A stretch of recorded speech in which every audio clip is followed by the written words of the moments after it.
Et c'est parti pour ce Club des Territoires. On va parler de tourisme aujourd'hui et nous sommes avec Florent Maillet. Bonjour, vous êtes rédacteur en chef adjoint pour la version numérique du Figaro Voyage. Nous sommes également avec Linda Lenné, rédactrice en chef au magazine L'Écho Touristique. Bonjour, on va parler tourisme et plus précisément du surtourisme, c'est-à-dire de la saturation de certains lieux touristiques, de certains sites naturels qui du coup sont mis en danger et les élus locaux sont obligés de prendre des mesures pour réguler cette fréquentation touristique. Mais d'abord, on va voir l'actualité dans nos régions et plus précisément en Alsace où était Emmanuel Macron hier.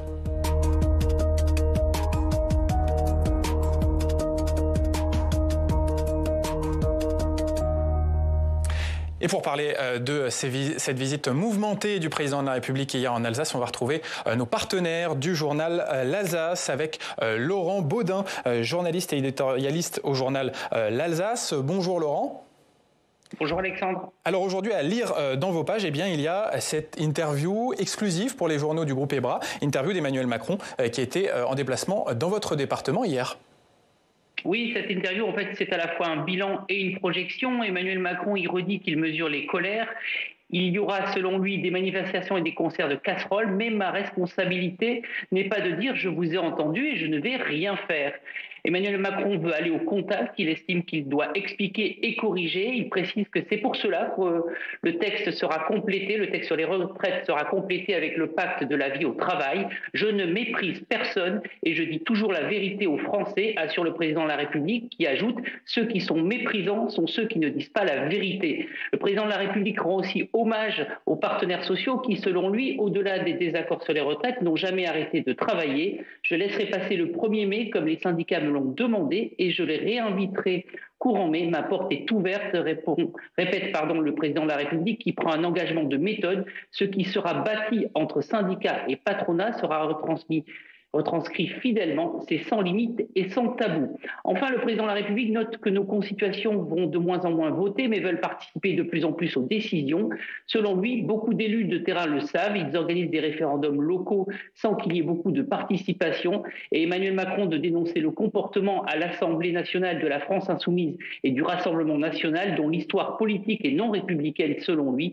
Toute la journée en stéréo, la France insoumise et le Rassemblement national répètent que les institutions ne sont pas légitimes. C'est dangereux, selon le président de la République, pour qui on ne peut pas avoir dans un pays démocratique un procès en légitimité quand les gens élus respectent le cadre légal, car selon lui, sinon c'est la tyrannie de la rue et du désordre. Et puis Laurent, vous signez aujourd'hui dans les colonnes de l'Alsace un éditorial intitulé « Dans un climat électrique, une détestation grandissante ». Oui, en effet, c'est moins le nombre de manifestants, somme toute limités, que la détermination de ces gens ordinaires spécialement venus crier leur mécontentement au chef de l'État en Alsace qui interroge. Un inquiétant climat haineux, nourri par la détestation grandissante de la personne du président de la République, est en train de s'installer durablement.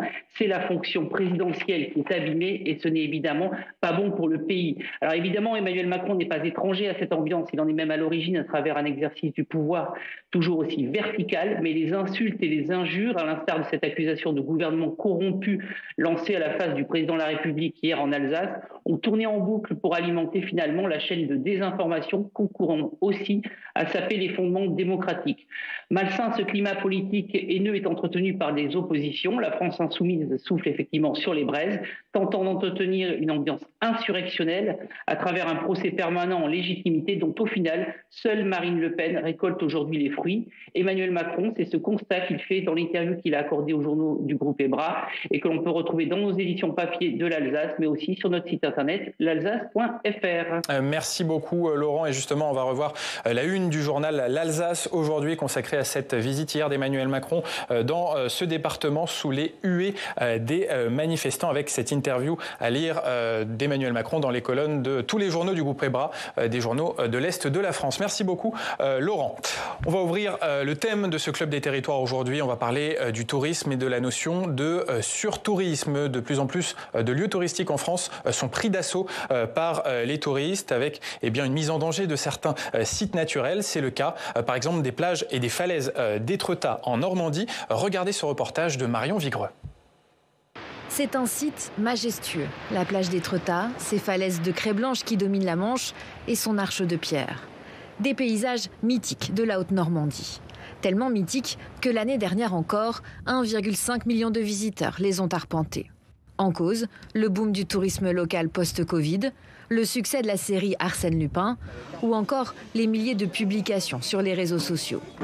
Une aubaine pour l'économie locale, un désastre pour l'environnement, déjà fragilisé par le recul du trait de côte. Chaïmala est une enfant du pays. Elle vit à Étretat et se bat aujourd'hui contre ce phénomène du surtourisme qui, à ses yeux, endommage le milieu naturel. Une des conséquences du surtourisme, c'est la disparition des galets. Les galets, ils sont là pour protéger notre village de la submersion, des inondations, des tempêtes. Les gens ont tendance à prendre ces galets pour juste les exposer chez eux ou parfois même les revendre, alors que c'est interdit, les revendre sur Internet. Les jours pleins, la fréquentation peut atteindre les 10 000 visiteurs. Alors pour préserver le site, quelques aménagements ont eu lieu. Fini le parking en haut des falaises, il faut monter à pied et suivre un sentier unique pour sécuriser les lieux et éviter les piétinements incessants qui ont fait disparaître l'herbe. Mais pour les associations locales, il faut aller plus loin. D'un point de vue de la préservation de l'environnement, ce n'est pas suffisant ce balisage. Il faudrait instaurer une jauge de fréquentation, peut-être par exemple. On pourrait considérer qu'au-delà de 5000 personnes, le village ne serait plus accessible. Si on ne le préserve pas maintenant, je pense qu'il y aura une interdiction à l'avenir. Si la falaise disparaît parce qu'on l'a trop piétinée, plus personne pourra en profiter et ça, ce serait vraiment dommage. Autre problématique, ce village de 1200 habitants n'est pas adapté à une telle fréquentation. Pas assez de commerce, pas assez de parking et une vie locale qui se dégrade pour les habitants. Marie-Océane et son mari gèrent l'école de voile de la commune. Arrivés il y a 2 ans, ils ont eu beaucoup de mal à trouver une maison à acheter. Tous les biens qui étaient dans notre type de recherche partaient extrêmement rapidement. Et notamment, on a eu plusieurs fois le cas où on avait des rendez-vous pour des visites et où le bien était acheté par téléphone le jour même. Donc on n'avait même pas la possibilité de le visiter étant donné qu'il partait et c'était systématiquement pour de l'investisseur qui venait pour en faire du Airbnb. Mais pour les élus locaux, pas question de mettre Étretat sous cloche. Eux veulent miser sur une meilleure répartition des touristes sur l'ensemble de l'année et sur tout le territoire de la Côte d'Albâtre. Que les locaux évitent certains week-ends qui sont extrêmement surchargés, vont faire des parkings en déconcentré, des parkings un peu plus loin. C'est le cas de Saint-Guilhem-le-Désert, c'est le cas du Mont-Saint-Michel. Vous voyez bien qu'ici, on ne peut pas fermer le village d'Étretat. Les entrées sont multiples. Donc ça passe par de la pédagogie. Tous les ans, on a un camion site info qui tourne sur toutes les communes, qui vient donner des bonnes pratiques. Depuis cette année, Étretat fait partie du label Grand Site qui doit garantir un tourisme de qualité.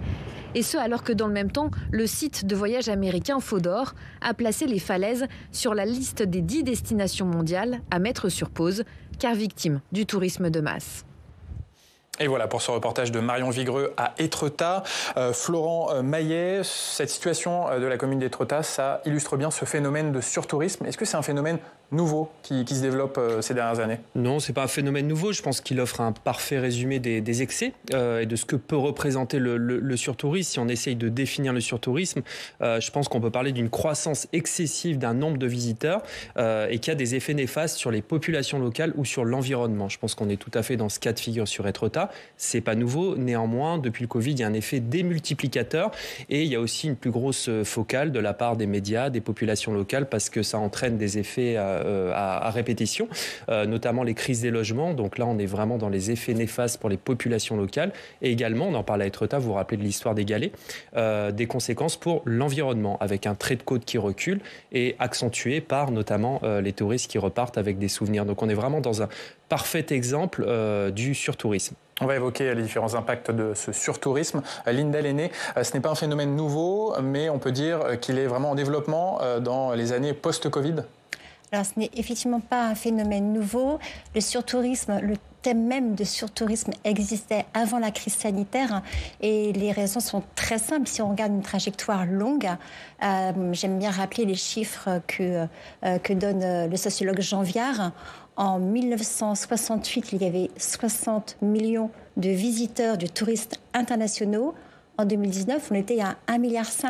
Donc, il y a une croissance assez régulière du tourisme, hormis les années Covid. Ça, c'est le premier point.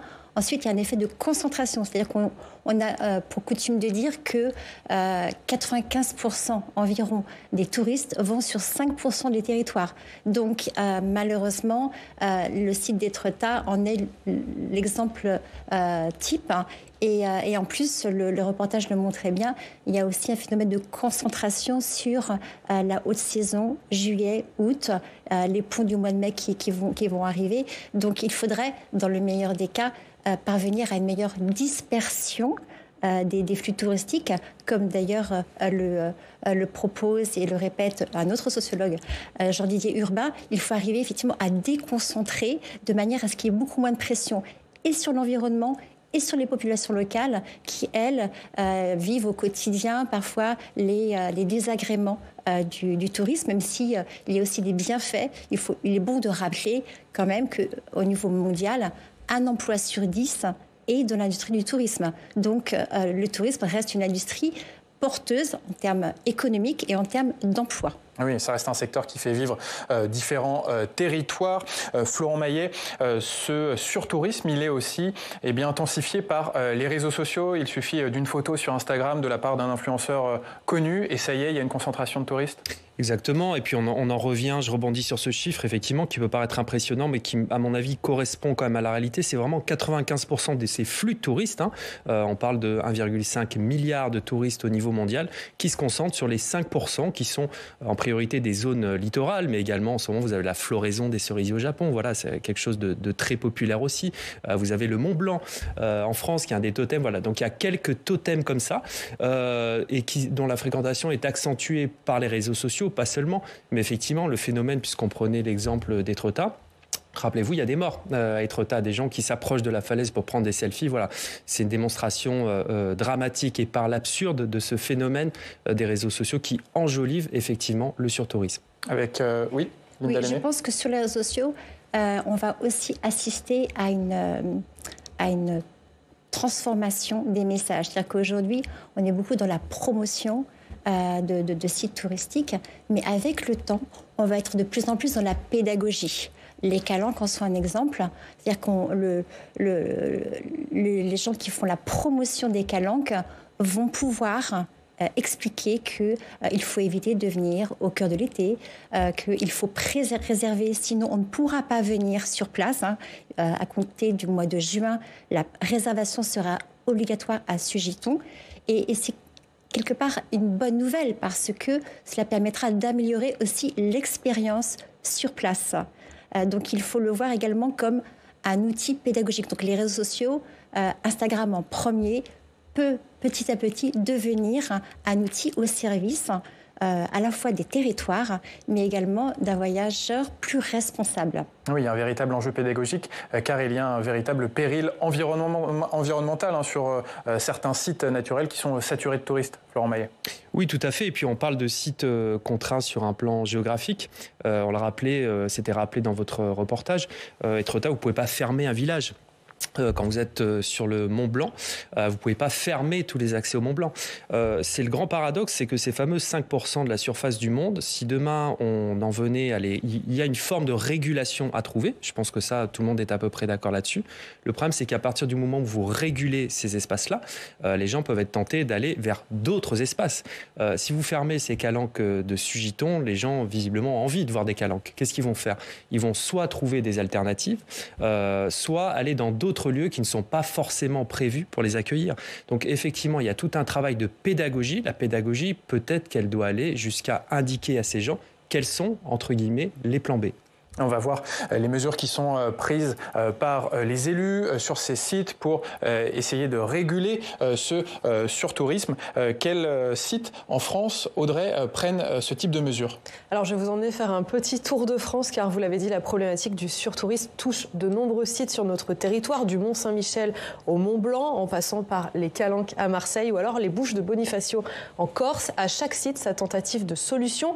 QR code, justement, dans les Calanques de Marseille. Comme au musée, il faut avoir fait sa réservation à l'avance pour certaines calanques. Écoutez. L'accès à cette calanque est désormais soumis à permis de visite, à une réservation, avec effectivement des points de filtrage aux 2 entrées de la calanque. Donc ici, celle de la piste de Lumini et de l'autre côté, celle du sentier venant de Morgiou. Il en va de même aussi pour le Mont Blanc, pour l'ascension. Si on veut monter jusqu'en haut, il faut avoir fait une réservation dans l'un des refuges. Le bivouac est interdit parce qu'après, il y a des problèmes aussi de danger mortel quand on fait une ascension et qu'il y a trop de monde sur ces pistes d'ascension. Et Audrey, est-ce qu'il y a d'autres méthodes qui sont utilisées pour protéger ces sites exceptionnels? Oui, les quotas, comme dans la réserve naturelle des Bouches de Bonifacio. Et pour cause, dans les années 70, il y avait 400 visiteurs par an. Aujourd'hui, tenez-vous bien, presque 300 000 visiteurs chaque année dans un site qui est pourtant extrêmement fragile. Alors, l'Assemblée de Corse a fixé un quota. La fréquentation est limitée à 2000 personnes par jour. En fait, c'est assez simple à mettre en place parce qu'il faut y accéder par bateau. Sachez aussi que certains sites pratiquent le démarketing qui consiste à réduire la communication sur les sites trop fréquentés. Vous en avez parlé. C'est pas vraiment ce que peut faire le Mont-Saint-Michel qui est vraiment très connu. Si connu que son abbaye est le 2e monument le plus visité de France après l'Arc de Triomphe, 1,3 million d'entrées en 2022.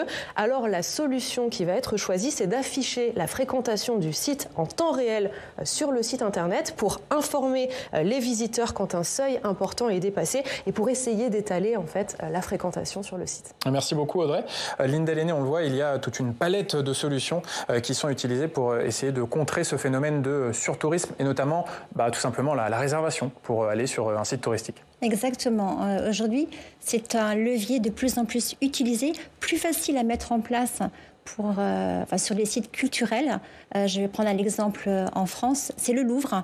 Le Louvre, l'été dernier, a mis en place un système de réservation, tout simplement pour améliorer l'expérience du visiteur.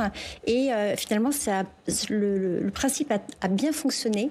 On était à 30 000 visiteurs par jour. Et finalement, ça permet, en arrivant sur place, d'attendre très peu de temps, tout simplement le temps de la validation de la pré-réservation.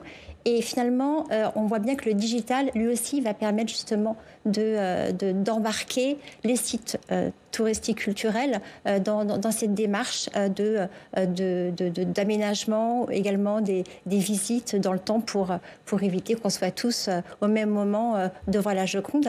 Et donc, il est fortement probable que ce principe perdure dans le temps. Et là aussi, c'est nécessaire parce qu'au moment de l'ouverture du Grand Louvre, donc en 1989, le site avait été prévu pour 4 millions de visiteurs par an. Et là, tenez-vous bien, avant la crise du Covid, on était déjà à 10 millions de visiteurs.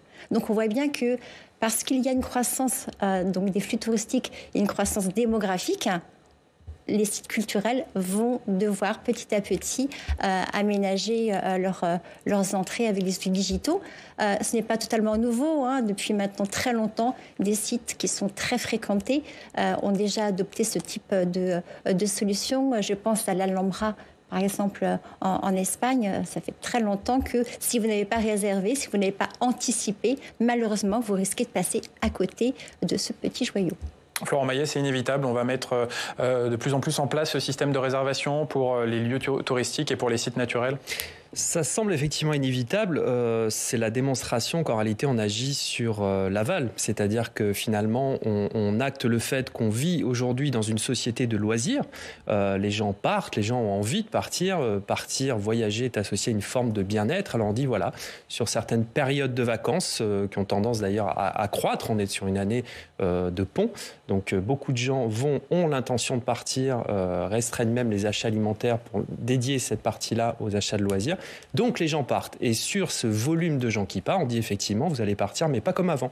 Il va falloir vous organiser, il va falloir réserver avant, il va falloir organiser votre voyage de manière différente, ce qui est une approche complètement contradictoire avec l'esprit premier, qui était finalement de dire...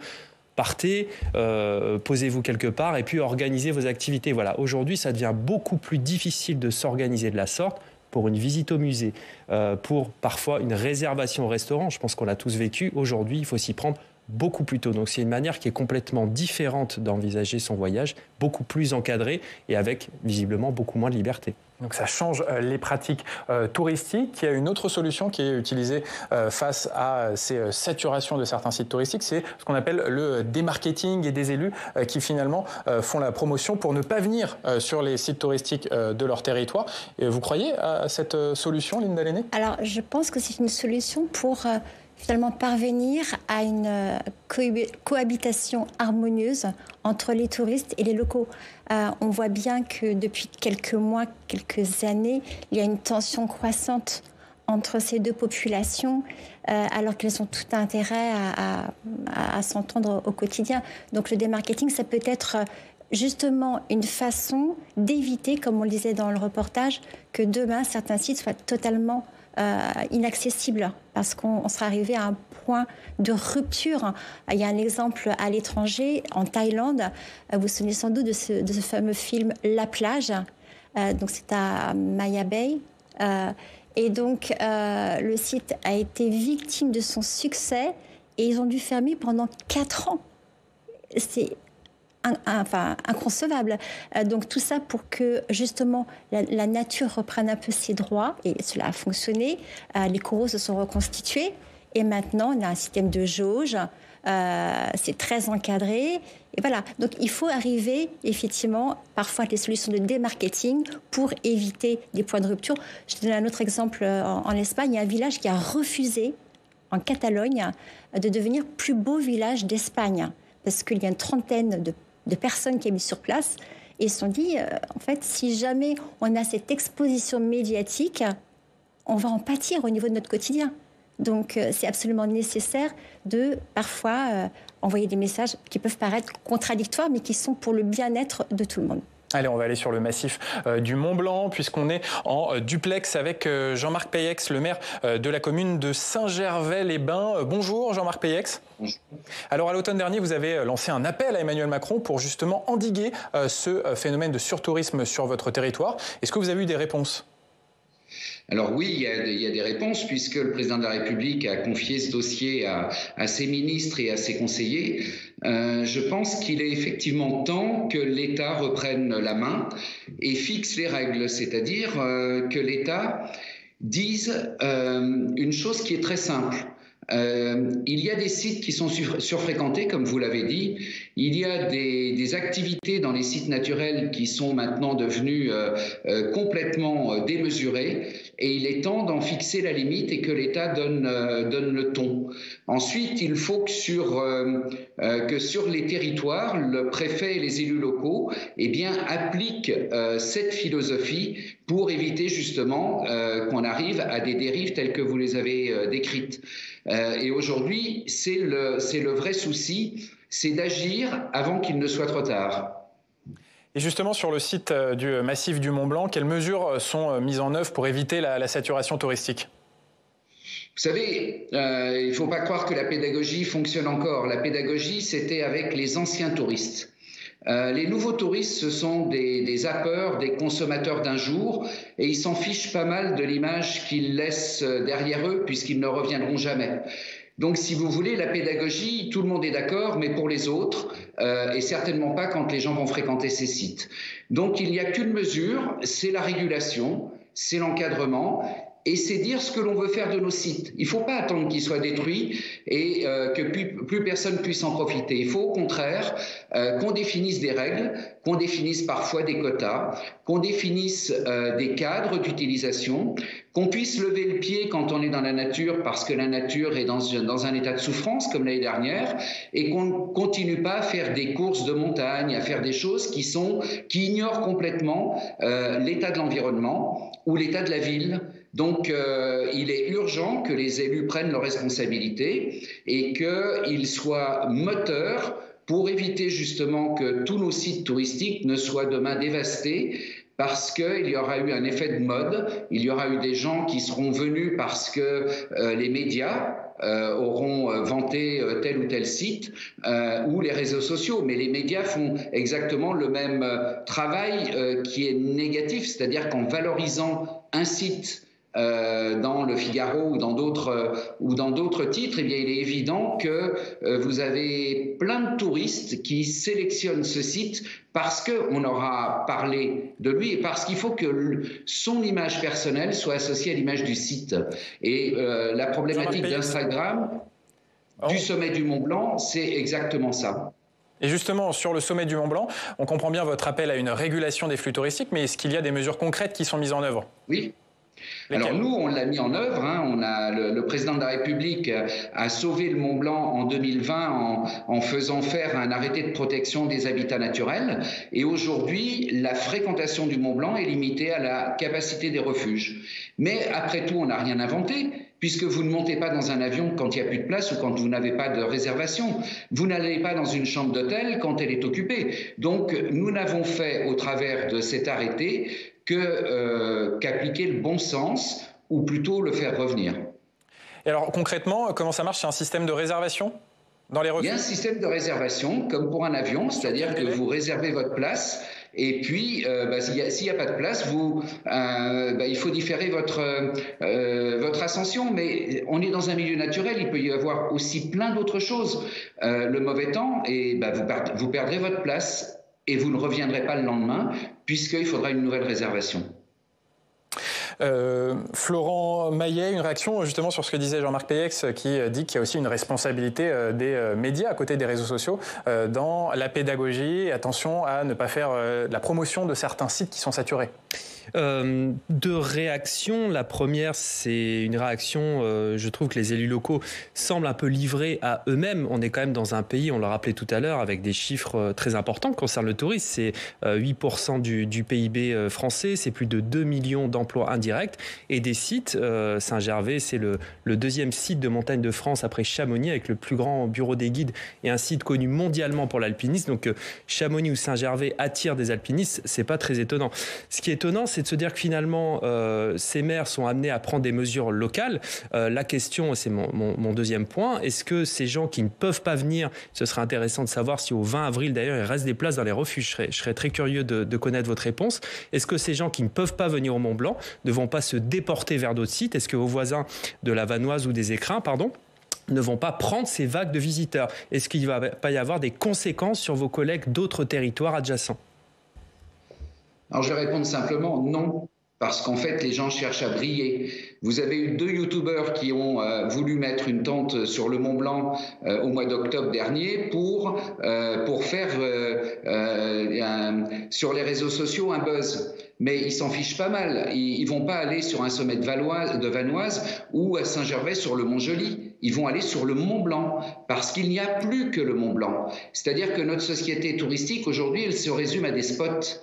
On ne va plus découvrir un pays, on va découvrir ses pépites. Et ça, c'est vrai que l'ensemble de ceux qui font de la communication est responsable. Que ce soit les médias, que ce soit les politiques de marketing ou de communication des collectivités, que ce soit les réseaux sociaux, on est responsables tous, c'est collectif. Personne ne doit être montré du doigt. Mais c'est vrai que les gens aujourd'hui ne font plus rien d'autre que ce qui les fait briller et ce qui permettra de dire « j'étais à tel endroit parce qu'il est connu », mais d'aller dans un endroit qui n'est pas connu, mais ça n'intéresse plus personne aujourd'hui. Merci beaucoup Jean-Marc Peyex pour votre intervention. Je rappelle que vous êtes maire de la commune de Saint-Gervais-les-Bains. Linda Lenné, une réaction. Certains élus locaux sont un peu livrés à eux-mêmes justement pour faire face à cette saturation touristique. Oui, alors une réaction par rapport à ce témoignage très intéressant. Effectivement, je pense que les médias ont une responsabilité. On aime bien promouvoir les sites qui méritent le détour. Spots. Voilà. Après, je pense que là aussi, j'ai envie d'avoir une vision optimiste. Il peut y avoir une évolution. Ainsi, cette année, le guide Fodors ont publié la liste des 10 sites à éviter sur le plan du tourisme. Et parmi ces sites, partout dans le monde, il y en a 2 en France qui ne vont pas vous étonner. Ce sont les Calanques et Étretat. Alors, quel est le message subliminal? C'est de dire... Ces sites sont magnifiques, mais s'il vous plaît, parce que justement ils sont victimes de leur succès, oubliez-les pour le moment. Essayez de vous tourner vers d'autres spots qui sont peut-être moins touristiques, mais qui sont tout aussi jolies. Donc ça revient à l'idée qu'on évoquait un peu plus tôt. Il faut essayer de diffuser. Il y a des villages qui sont prêts à accueillir de manière raisonnable des touristes. Donc toute une question aussi de diffusion et donc Mais je comprends la colère du maire de Saint-Gervais. C'est très compliqué et ce n'est pas un cas isolé. Vous avez peut-être aussi entendu parler du projet de Tony Parker, l'ex-star du basket. Il a décidé d'acheter une station de ski. À Coran, dans le Vercors? Alors, je crois que c'est à Saint-Villard-de-Lans. C'est à Villard-de-Lans, dans le massif du Vercors. Dans le massif du Vercors. Et donc, il a l'intention, il a le projet de construire un complexe touristique très important, de 900 lits. Et là aussi, alors le maire visiblement appuie plutôt le dossier, mais là, ce sont les habitants qui disent, mais ce projet-là, aujourd'hui, il est démesuré par rapport justement à notre village. Donc, il faut entendre les élus, il faut entendre les habitants, il faut effectivement être plus dans la consultation, parce qu'il y a une question d'acceptabilité sociale du développement touristique. Florent Maillet, un dernier mot rapidement pour conclure. L'enjeu, c'est la pédagogie et l'écoute aussi des habitants sur place, sur ces sites. Oui, le terme d'acceptabilité me semble tout à fait correspondre à la réalité. Acceptabilité, puis j'ai envie de dire paradoxe, parce que quelque part, ces communes, ces maires en vivent. Ils vivent des taxes payées. Les acteurs dont on parle font vivre les gens et permettent de maintenir une activité dans les villages. Et à ce moment-là, il faut trouver autre chose. Je pense qu'aujourd'hui, tout le monde est d'accord pour dire que le tourisme est important et nécessaire, qu'il faut mieux le réguler, mais peut-être mieux le coordonner au niveau national, apporter des réponses uniformes. Merci à tous les deux d'être venus parler de ce phénomène de surtourisme dans ce club. Vous restez avec nous, on va voir ce qu'il y a à la une de nos quotidiens régionaux.